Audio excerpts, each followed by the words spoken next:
Tentang ora et labora, mari kita melihat ini sebagai satu kesatuan. Bahwa berdoa tidaklah terpisah dari sebuah pekerjaan.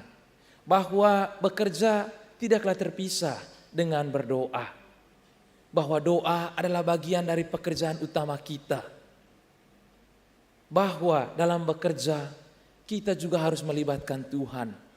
Maka seruan ora et labora, berdoa dan bekerja, mau menyadarkan kita bahwa kita ini manusia yang terpanggil untuk bekerja dan berdoa, untuk berdoa dan bekerja.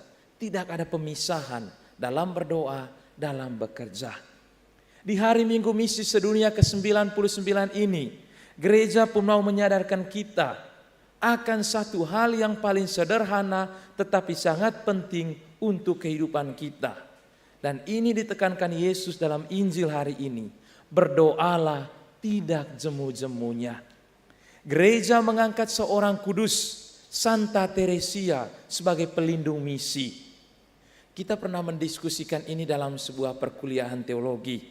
Ketika teman frater bertanya, "Pater, aneh, kenapa seorang Santa Teresia dari biara kontemplatif yang tugas hariannya hanya berdoa, diangkat gereja menjadi pelindung misi? Misi itu selalu keluar. Kenapa diambil Santa Teresia yang tahu hanya berdoa saja?" Lalu kemudian pater yang adalah dosen membawa kita pada suatu semacam permenungan dalam perkuliahan. Dia mengingatkan seperti ini. Ingat kata-kata Santa Teresia.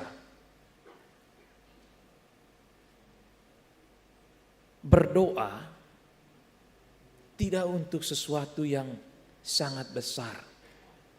Tetapi berdoa sesuatu yang kecil tetapi bisa membawa perubahan pada hal yang besar.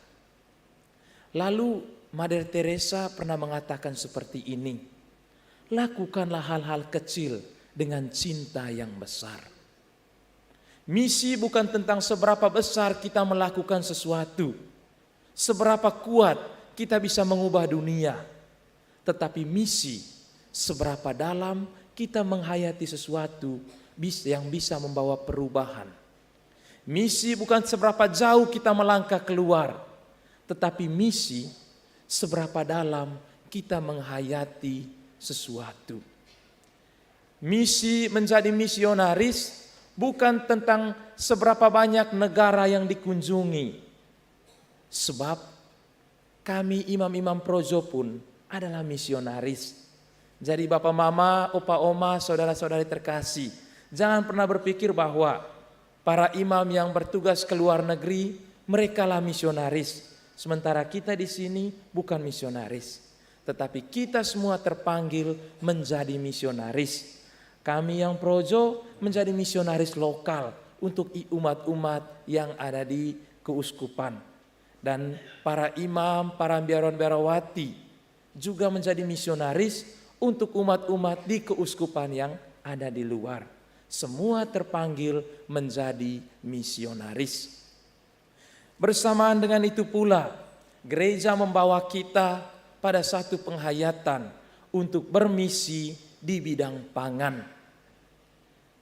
Menjadi misionaris untuk pangan tidak sesuatu harus yang besar. Misalnya dikerjakan oleh kementerian di bidang pangan. Harus mengubah hutan menjadi food estate dengan cara potong semua pohon-pohon. Tidak semestinya harus sesuatu yang besar. Bermisi di bidang pangan, salah satu hal yang paling kecil adalah dengan tidak membuang-buang makanan.